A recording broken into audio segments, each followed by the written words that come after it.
Good morning, fathers. I'm very glad that you all have gathered at Velanganni, Our Lady of Good Health Shrine. I also like to be there with you all, physically be present there, but because of classes I am scheduled in the seminary, paper seminary here in Pune, I'm not able to come. But thanks to Father Susi Alangaram, who asked me to share some reflections. So, with that, I'm glad that I'm with you all digitally present. And as he asked me to share some of my ideas on the great theme, Jesus Forsaken, in the lives of priests and the ministry.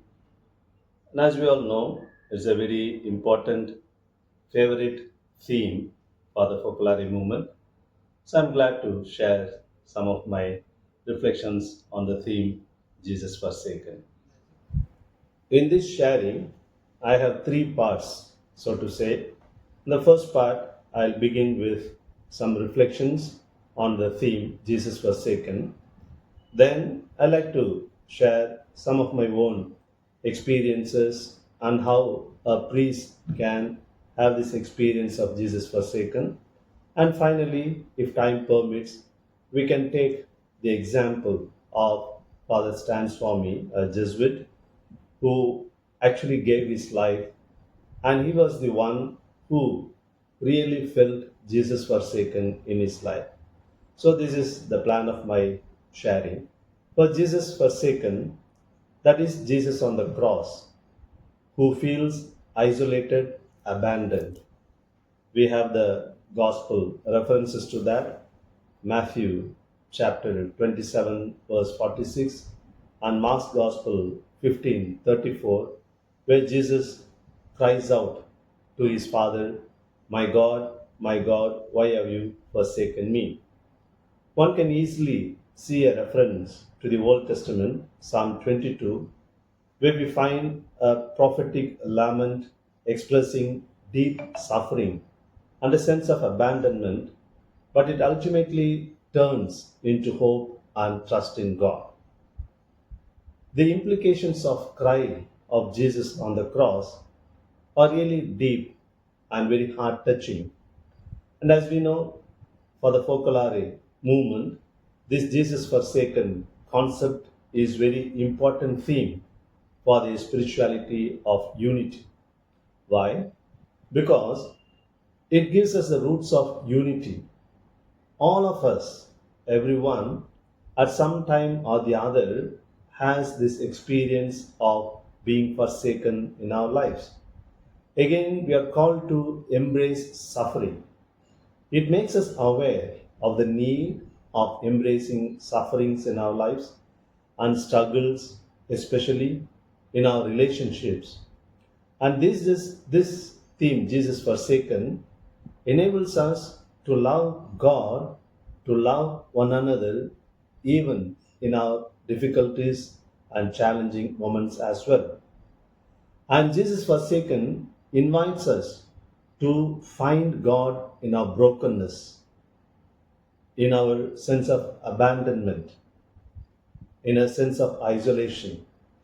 And also, Jesus Forsaken can be easily seen as a key to dialogue with others, not only with Catholics and non Christians, but also with other people of other faiths, because everyone, anyone can have the feeling or experience of being forsaken. And finally, we need to have hope, because when Jesus cried out to God, his Father, he did not end with that, and he decides to surrender himself to God the Father. So Jesus forsaken on the cross is a moment when Jesus is experiencing the full weight of human sin and separation from God. Jesus, fully a human person, expresses the depths of human anguish, as we find in the Council of Chalcedon 451 AD, which affirms Jesus Christ is fully God and fully human, and both these natures are inseparable. Jesus on the cross totally identifies himself with the suffering humanity. In fact, it is not God turning away from Jesus literally, but God entering into the darkest places of human suffering in and through his incarnation. Jesus' divine and human natures remain united, and the Trinity cannot be broken. But in his human experience, Jesus feels abandoned by his own Father. And Jesus is turning the cross into a sign of victory. As we know, for the world, the cross may be a sign, a symbol of punishment and curse. But for us, the Christians, the believers, the followers of Jesus, for us, it is a sign of victory. So the question arises, was Jesus really forsaken on the cross? Perhaps we can say yes and no. Yes, temporarily he felt that abandonment, and humanly speaking, he felt abandoned by his own father. But no, from the perspectives of our salvation. No, from the point of view of the Trinity, because the Trinitarian aspect cannot be divided or separated. The cry of Jesus is a part of the battle that he wages against sin, death, and the powers of evil. Therefore, Jesus forsaken on the cross gives us a great lesson, that is, no shortcut way for any real or genuine victory, be it money, knowledge, fame, spirituality, character, even our own destiny. Nothing can be genuinely gained in a shortcut way. We have to pay the price for it. Also, Jesus forsaken is a great consolation for us. Hebrews 4:15 we find Jesus is a high priest who can sympathize with our weaknesses. Therefore, even our deepest spiritual desolation, darkness, can be part of the journey of redemption. Spiritual darkness, many saints have experienced these moments of darkness in their lives. Now, coming to the relevance of Jesus forsaken in a priest's life, in your life and in my life, everyone experiences, as I said, at some point or the other in their lives, a time of desolation, time of being betrayed by others, by the situations, absence of God we feel in our lives. But we need to be aware we are experiencing the absence of God not because God went away from us, but if at all there is a distance between us and God, it is we who do the going away from us. It is like at night we are not able to see the sun, no, SUN, in the sky. That does not mean the sun has disappeared. The sun is not visible to us.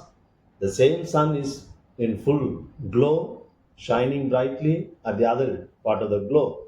Similarly, when we feel the absence of God, it's not that God has gone away or God has disappeared. Only we are not able to experience His presence. In our priestly life, the experience of being forsaken can be caused by various factors. I like to highlight six factors or six situations.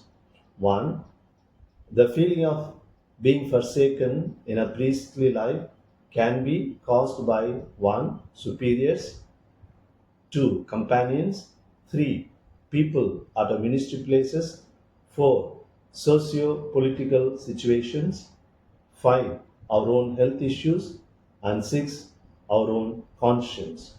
Now, a word about each aspect. One, the feeling of forsaken can be caused by our own superiors.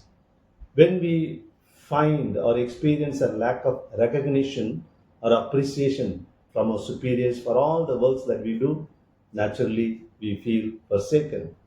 Feeling of rejection by our superiors, feeling of denied what is legitimately due to us.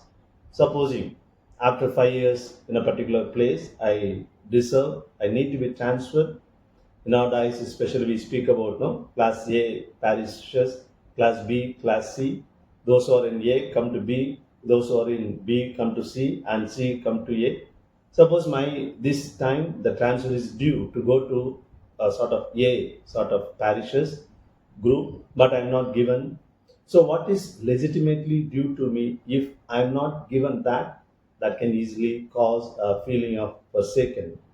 Similarly, when our superiors happen to reprimand or correct our mistakes in front of the others, especially in the presence of our juniors, our people, our own subordinates, we can easily feel the sense of being forsaken. Secondly, by our own companions, experiencing their jealousy, especially when we do well or when we get some good position, so to say, and being misunderstood by them, feeling of being avoided for no reason. A person, my friend, priest, who was very close to me and nicely talking to me, and suddenly he keeps away. He keeps distance. I do not know why. Ill treatments based on the caste or community identities, this all we know we can experience. Whereas this situation makes us aware or makes us ask ourselves certain questions. Why are we really hesitating to appreciate others? Are we able to genuinely appreciate the goodness and achievements of the others? Each one is certainly gifted with some talents and potentialities. Each one is unique because God never creates people with Xerox machines, just copies of the copies. God never creates junks either. Each one needs to contribute to the welfare of the diocese or the community. And if everything is done by everyone, there's no need for anyone. So we need to depend, we do need to give and take. Are we using different standards for us and for the others? In Tamil movie, there's a comedy when there's a red liquid. If it comes for me, it's a blood. If it is for others, it is tomato sauce, right? So that kind of double standards also we need to be aware. Then thirdly, the feeling of forsaken may come because of the people at our ministry places. My dear friends, often we find two extremes of people in our ministry places.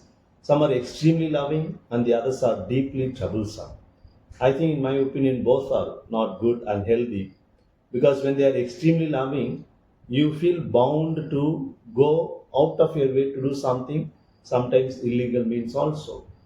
And sometimes people misunderstand us, and their insensitive comments, unloving, hurting comments can be really very painful. And we all know when the crucial moment comes, their loyalty will be always to their own people, not to the priest. Even if their own people are wrong and the priest is right, very often their loyalty is towards them because they know after this priest, after a few years, maximum after 5 years, he will leave the parish. But I have to live with these people, so let me be on the side of these people. And a priest is always vulnerable. No, once in the parish, some boys were playing cricket just before the mass, and rosary was going on. So the priest went and told them, "You fellows go and sit and pray in the chapel, the church. Rosary is going on." And again, after some day, he went. Still, they were playing. See, he went and took the cricket ball and put in his pocket cassette. And afterwards, the boys went inside. The mass started. The father was celebrating mass. Those boys were, some of them were serving, all the boys serving the mass. And at the middle of the mass, the boy gave the wine, and the priest is waiting for the water to mix, no, in the wine during the mass. Was asking, "Hey, bring the water." The boy says, "Father, give me the ball." No, and so easily a small boy also can manipulate blackmail. Unless you give the ball, I will not give water. So this kind of feeling of or experiences can easily make us feel the forsakenness of Jesus. And also it is said, no, a priest is always wrong because if he begins his mass on time, his watch is advanced. If he begins a minute later, he keeps people waiting. If he preaches too long, he makes people get bored. If his homily is too short, he is unprepared and no stuff in the head. If he owns a car, he is luxurious. If he does not own one, he does not go with the times. If he goes out to visit families, he is always out. If he does not visit, he has no time for people. If he asks for donation, he is a money maker. If he does not do it, he is too proud and lazy. And the list is on and on. So, whatever the priest does can be changed or turned into a critical approach. Of course, the people have every right to be critical, constructively critical for the welfare of the parish, but sometimes we find people unnecessarily becoming hypercritical, and that can give us the feeling of being forsaken like Jesus felt. And fourthly, due to the political situations that we find today, innumerable cases of people, priests, and religious institutions, they are unjustly targeted by fanatic groups. And our government's approaches of anti-Christian or anti-minorities, persecutions due to our faith, threatening, curbing, and even arresting through unlawful means, all these can easily give us the experience of Jesus forsaken on the cross.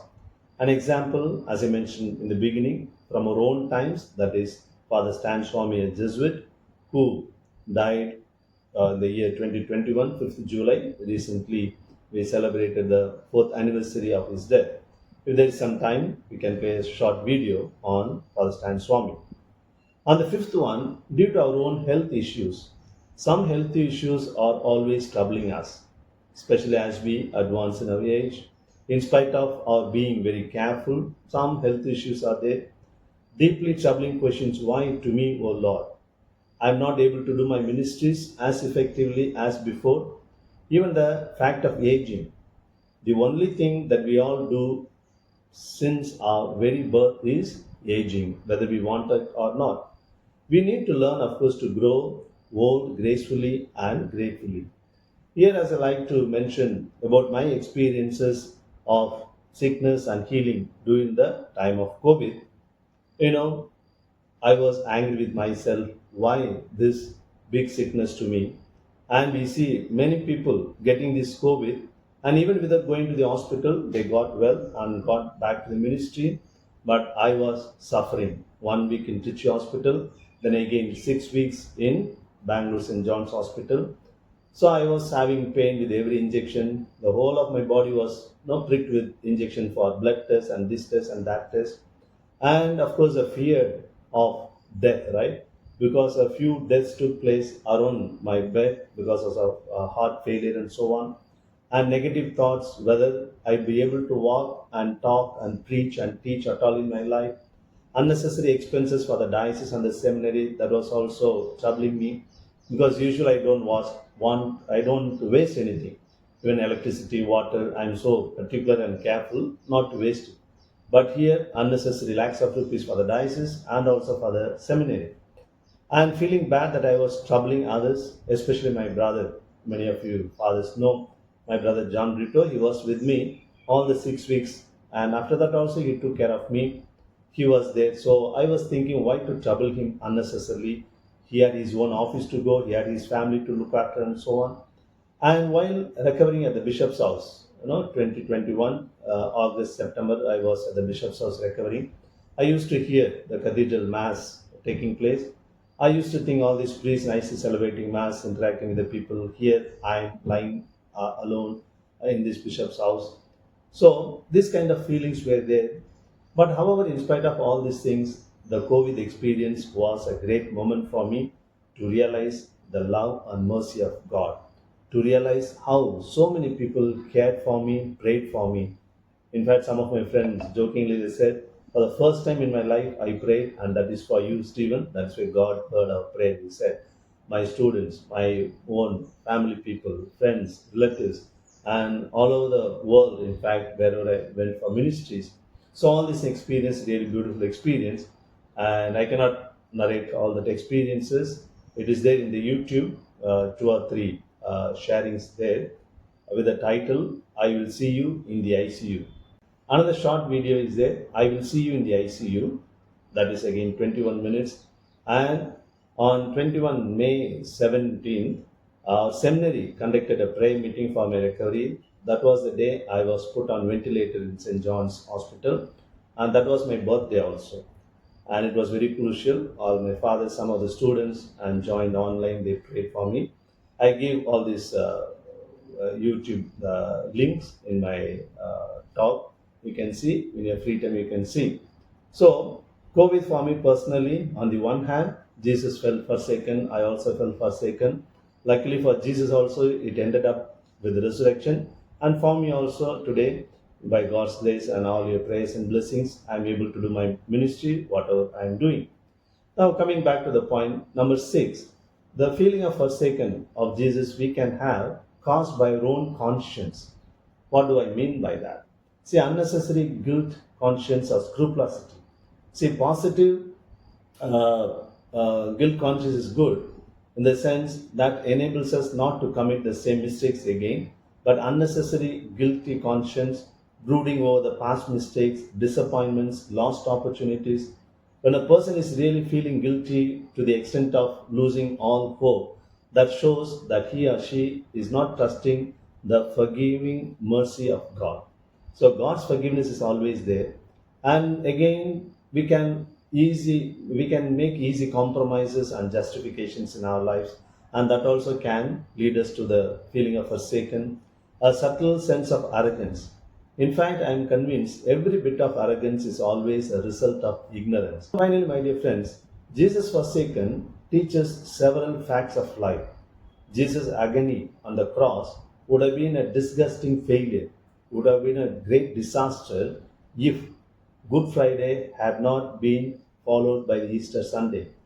Jesus on the cross, the sufferings, Jesus forsaken, would have been a big failure if passion had not been healed with his resurrection. Christ on the cross had not been overwhelmed by the Easter cheers, Jesus' cross would have been in vain. For Christians, cross is a sign of salvation. The heart has its own reasons which the reason does not know. Therefore, Jesus without cross is not possible because Jesus is a sum total of love. Every love involves a certain amount of suffering and sacrifices. Therefore, Jesus without cross is not possible. Similarly, cross without Jesus is not desirable. Who wants only the cross? It is because of Jesus, cross becomes meaningful. Very often we look at the crucifix from behind, from the wrong side, we see the only wooden planks, wooden pieces. But when we gently turn that, Jesus is hanging on the cross, and cross becomes crucifix, and that cross becomes meaningful for us. Therefore, INRI, which we find at the top of the cross, no? Jesus Nazarenus Rex Judaeum, this can be seen this way. At the time of crucifixion, this INRI can be seen as I for insulted, N neglected, or rejected, I ignored. So Jesus on the cross is hanging, insulted, neglected, rejected, and ignored. After resurrection, I becomes immortal, N becomes necessary, R radiant, and I indispensable. So the risen Jesus becomes immortal now, and he becomes a necessary being. You and I are contingent being. We happen to live, we happen to be here, whereas God, Jesus, is necessary. He cannot but be, and he is radiant, full of light, and he is indispensable for the world, for the creation. Therefore, Jesus forsaken is part of our life, but that's not the end of it.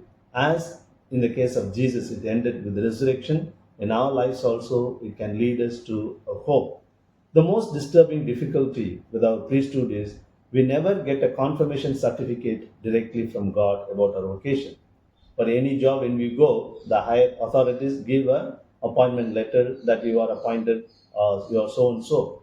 But for a priest, we believe the call comes from God, but there is no visible, actual empirical proof. So even after 25 or 50 years of priesthood, there may be occasions that we really can doubt our vocation. Did really God call me? But the one who called us always fills us with grace and mercy. So every moment there can be a possibility of being forsaken, but it is God who called us. That constant and that deep conviction will help us to go forward. What's the difference between grace and mercy? How to differentiate between grace, mercy, and blessings? We can say grace is when God gives us good things that we don't deserve. Like grace mark in the exams, the student does not deserve the marks, but still the teacher gives, that is called grace marks.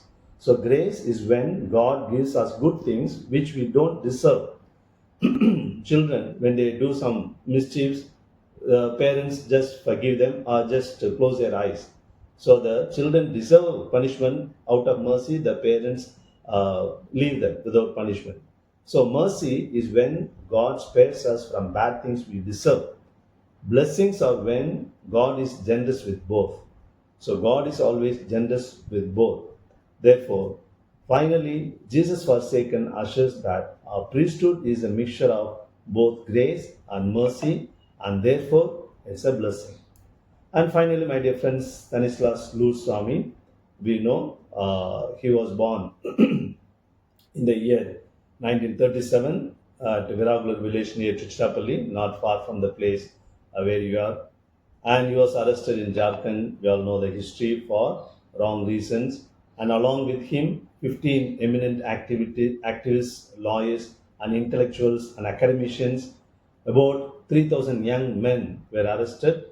Some of them are still in the prison, and we know how he was shifted from Jharkhand to Mumbai, and he was treated very badly because of Parkinson's. His hand was shaking.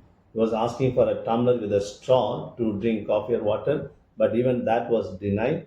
And there was a move to bring him out on bail, but he said, I would rather die in the hospital than getting the bail, while many others still suffer in the prison as under trial. So that was a person of for Stan Swami. On July 4, 2021, he was put on ventilator support, and the next day he died. July 5, 2021, the day his bail hearing was scheduled. And this unfortunately marked the lowest point in the judicial process of the Bhima Koregaon case. Just imagine when he was in the hospital or when he was suffering all these things, I'm sure he must have had the feeling of Jesus forsaken on the cross. He must have felt the same thing. And today he is a prophet and he is a great inspiration for all of us. I share a short video clip, 5-6 minutes. If you have some time, you can play and see. So hope I have not taken too much time for this. So thank you for your patient listening, and I look forward to interacting with you on the 30th of July morning 9 o'clock. In fact, I have lectures I have rearranged, so no problem. Hope our internet will be working there. And my friend, Chris, one of my students, is helping me in recording this one. He will make this video and we will upload. Hope it will reach you intact. So thank you. All the best. Thank you very much. God bless us all.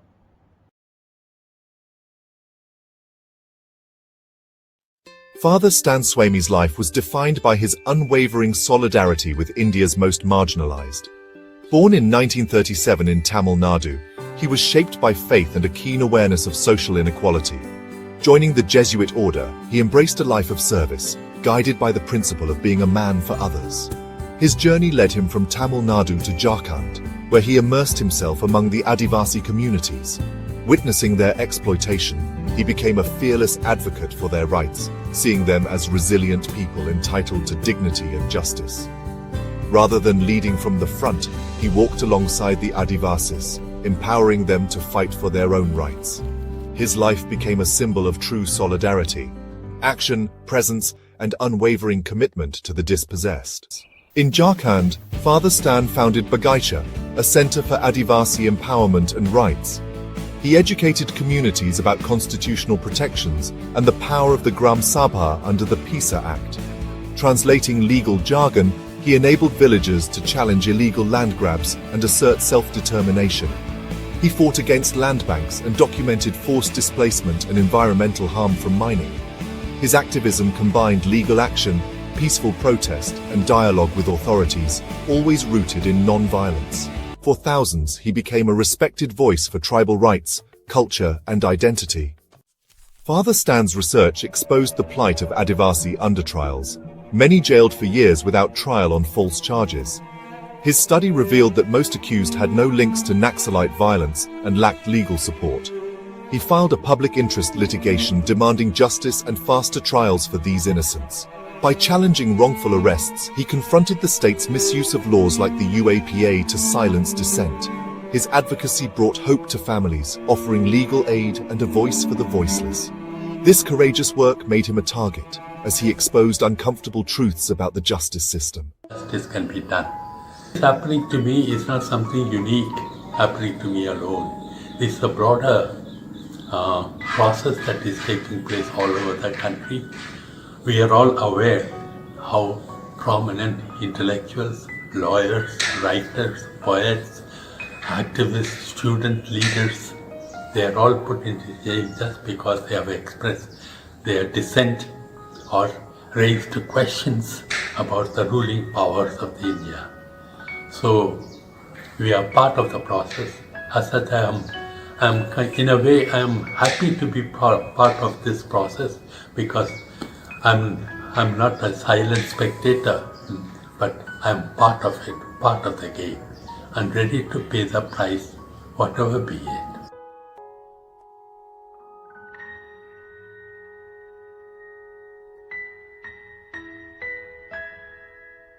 An 83-year-old man spent a quarter of a century in Jharkhand.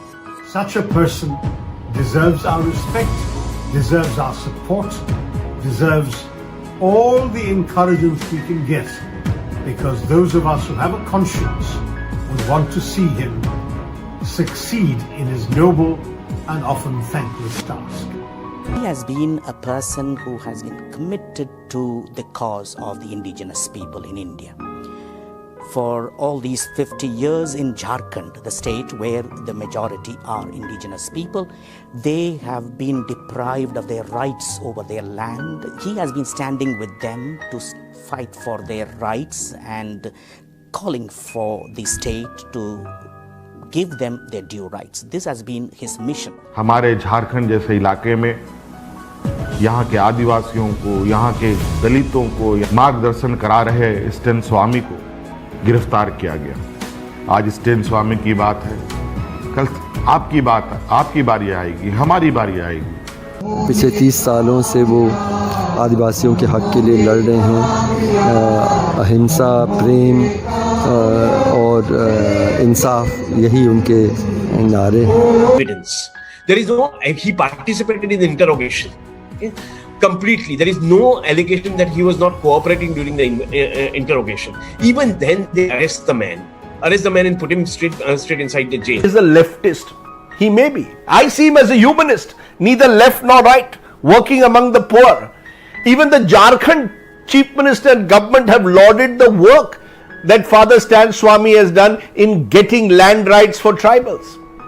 और आने वाला दिन में ये जल जंगल जमीन और संस्कृति बचाने का फादर स्टेन जैसे देश भर में जितने भी सामाजिक कार्यकर्ता, मानवाधिकार कार्यकर्ता, सीए, एनआरसी, एनपीआर के जो एक्टिविस्ट अरेस्ट हुए हैं, पूरे देश में ये अरेस्ट किया जा रहा है और झूठे मुकदमे में उसको जो तबाह किया जा रहा है, उनका जीवन जिंदगी को बेवजह के जेलों में रखा जा रहा है, इसके खिलाफ आंदोलन हो रही है। आंदोलन और तीखा होगा, आगे बढ़ेगा, हम रुकेंगे नहीं। अनैतिक कहने का मतलब है जो स्टेट द्वारा रिप्रेशन होते रहे हैं, उन सवालों को लेकर वो बहुत साहस से उठाते थे और वो कहते भी थे कि ये जो स्टेट का जो वायलेशन है वो आम आदमी के लिए वेटर नहीं है। कहना है कि व्यक्तिगत रूप से हम उसके इस सिंप्लिसिटी से बहुत प्रभावित हुए और वो लोगों को सुनते थे, जितना छोटा से छोटा लोग, गरीब से गरीब लोग।